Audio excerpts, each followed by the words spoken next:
Hey, welcome back to another Nights at Fringe episode. We're joined by another Fringe artist. Luke is here and we're going to talk very shortly. But before we do that, Luke's going to sell his show in 10 seconds. Luke, your camera is just here and you've got 10 seconds whenever you're ready. Okay, so my name's Luke Bolland. My show's called Luke Bolland Beside Himself. I've won the Fringe World WA Best Comedy Award before, so I'm very funny. The show's going to be great. Just come see it. The award sells itself.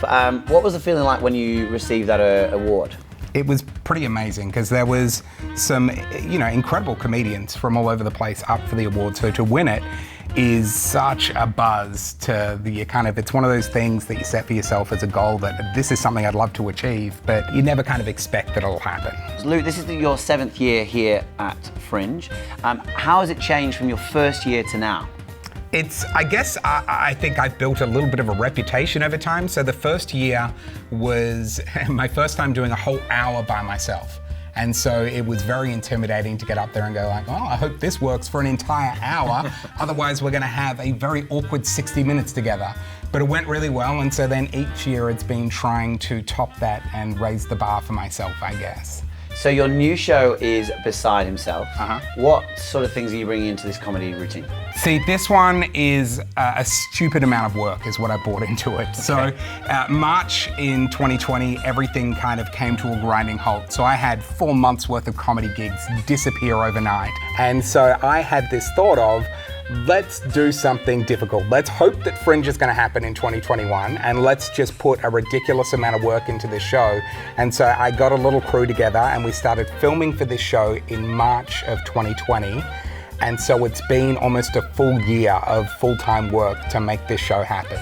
So this is so intriguing. So as a comedian, I'm expecting just stand up straight. But for you, Beside Himself is a little bit different. Yeah, so there is straight stand-up in there. There's bits where I'm just telling jokes and stories.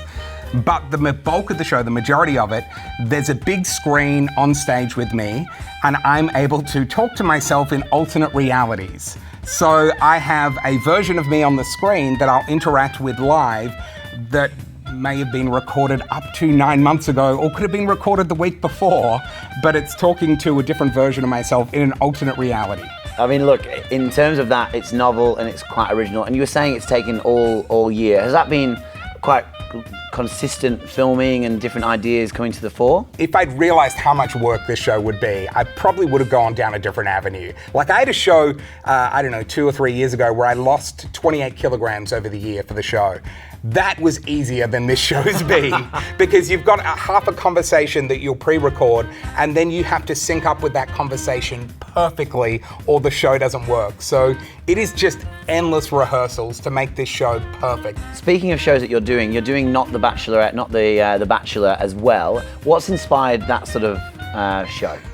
That was a weird one because it came because I've got a single friend and he's been, been friends with a guy for 20 years and he's been single almost the entire time, but he's the loveliest guy.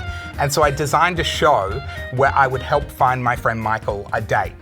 And then it got to just before the show happening for the first time, and my friend Michael chickened out, and so it became not The Bachelor Live, and I just found another single friend and went, will you do it? And they're like, yeah, I guess. And so the show went really well and people really liked it, and so I've just been doing it ever since. But initially it was to find my friend Michael a date, and now it's just finding other single people of Perth a date. Luke, thanks very much for joining us here at Nights at Fringe. You can catch Luke at the Pleasure Garden, January 30th to February 14th. Super excited to see the show and looking forward to all the hard work paying off, Luke. Thanks so much for coming in. Thanks so much for having me. I appreciate it. Cheers.